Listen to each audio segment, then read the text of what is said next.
Hello and welcome. Today, I'm going to do a movie recap regarding a 2007 American supernatural horror film entitled Dead Silence. Warning: spoilers ahead. Enjoy the recap, everyone. This movie starts out with Jamie and Lisa receiving an anonymous package in the mail. They decide that the only way to find out who it is from is to open it up. When they open it, they find a ventriloquist doll. I don't know about you, but Lisa's hungry for Chinese.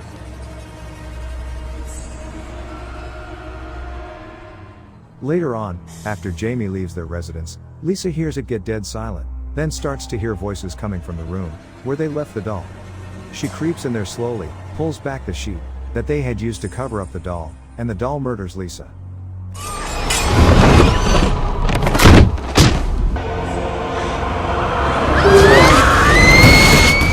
Later, Jamie returns home and finds Lisa dead, with her tongue cut out. After Jamie is released from custody by Detective Jim Lipton due to lack of evidence, he returned home to look for clues. He then spots inside Billy's box a mysterious message about Mary Shaw, a murdered ventriloquist from his hometown, Ravens Fair. Returning to Ravens Fair, Jamie visits his estranged, wealthy and wheelchair-bound father, Edward, and his much younger wife, Ella. He asks them for information regarding Mary Shaw, but they dismiss them as superstitions. Later on, Jamie finds himself hearing voices in his hotel room. Meanwhile, at the coroner's office, the coroner, Henry Walker, is getting ready to take a picture of the latest victim while his wife, Marion Walker, is hiding in a dark hiding place mumbling. Then, they cut away to Lisa's funeral, where Marion tries to warn Jamie of the curse of the stare of Mary Shaw. Near the end of the warning, you hear her say that he must bury the doll. Jamie then returns to the hotel, where he finds the name Billy on the back of the doll. He then immediately gets in a car with the doll and brings it to the cemetery. After a few minutes of searching, he finds a headstone with Billy on it and starts digging. He pulls out the casket only to find it empty, throws the doll in, who then looks right at him and buries the doll. Jamie is then in his car when he starts to see shadows of something running and hearing noises. He then sees the doll looking at him through the window and decides to get out and look. In the next scene, Jamie is back at his hotel washing his face. He is drying his face and has a towel over it. When he removes the towel, he finds two surprises. The doll and Officer Jim Lipton are in his hotel room. The officer then begins to use the doll to badger the prime suspect of Lisa's murder. Jamie begins to tell Lipton about the nursery rhyme associated with Mary Shaw. They continue to talk about the murder a bit, and then Lipton leaves and takes the doll with him.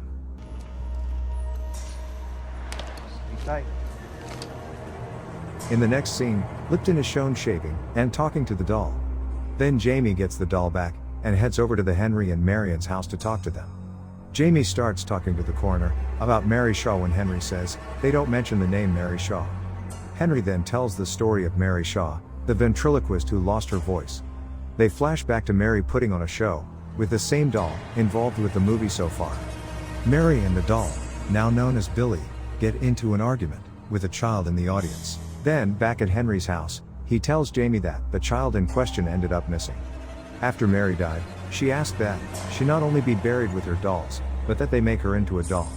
Then they flash back to when Henry was a child, and how he went in to look at Mary's corpse, and the table falls, sending him and Mary to the ground of the coroner's office. Then he sees Mary's ghost, but covers his mouth so as not to scream. Then, back in the present day, Henry shows Jamie pictures of a bunch of townsfolk, all murdered by having their tongues removed. Next, Jamie heads to the old rundown theater, while Lipton starts digging up graves at the cemetery. Jamie finds some more clues, leading him to believe the haunting is true.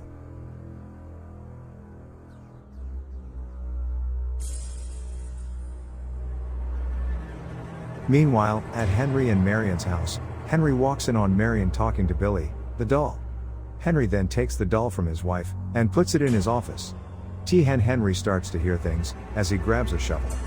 He thinks it is Marion, and he apologizes to her. He then goes to look in Marion's hiding place, only to get locked in. After pounding on the door for a bit, he realizes he isn't alone. He sees Mary's ghost, screams, and then is murdered in the same fashion as all the others. Meanwhile, Jamie goes back to question his dad. Jamie finds out that when his uncle, the little boy from the flashback, that was arguing with Mary, went missing. The townsfolk thought it was Mary that took him. They went to Mary, made her scream, and then cut her tongue out. Jamie realizes that he could also be a victim since Mary seems to be killing everyone involved with her murder and their offspring. About this time, Lipton shows up and starts questioning Jamie again. Jamie gets a call from the recently deceased Henry, telling him to meet him at the theater. Next, Jamie has to run from Lipton, who is trying to arrest him, and heads to the theater. Lipton tries to chase him, but is stalled since he has to find a boat to cross the river, since the bridge is gone. In the theater, Jamie keeps hearing Henry's voice guiding him to him. He comes up to a room, where he hears the voices come from. Then Lipton walks in with a shotgun, and says that Henry couldn't be there due to the lack of a boat for him. Then they hear Henry say that he is in fact there. They both start following the voices into a room, where there are hundreds of dolls. They also saw one empty case labeled Billy. They also find a corpse of a boy, made to look like a doll. Then it gets very silent, until the dolls in the cases start to move, what looks to be all on their own. They all look to their left, where it looks like another doll, rocking in a rocking chair. Jamie says the name Mary Shaw twice. The doll stops rocking. Jamie starts talking to this doll, who is talking as if it is Mary Shaw herself. Jamie starts asking about specific victims, when he finally asks about his late wife Lisa. The doll tells him to come closer, so she can whisper it to him. As it starts whispering, it then sticks out a tongue, and shows Mary behind the doll sticking her snake-like tongue through the doll. Lipton then blows the doll away and starts shooting other dolls, once they realize that Mary is living through the dolls.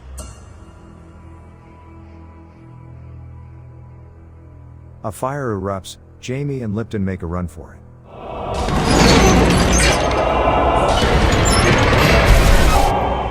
Then a girder they are running on falls, and Lipton falls and starts to scream.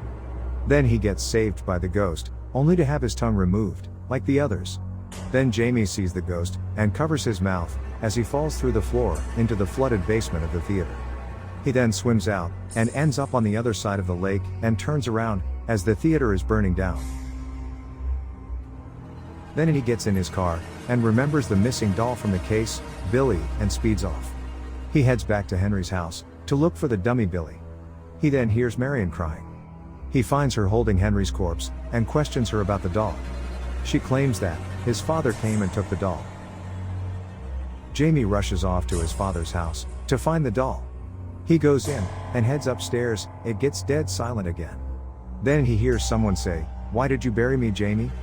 I am in here." He then walks in, and finds the doll in a room of the house. Then the ghost of Mary comes out, to try to scare Jamie, and he throws the doll Billy into the fireplace.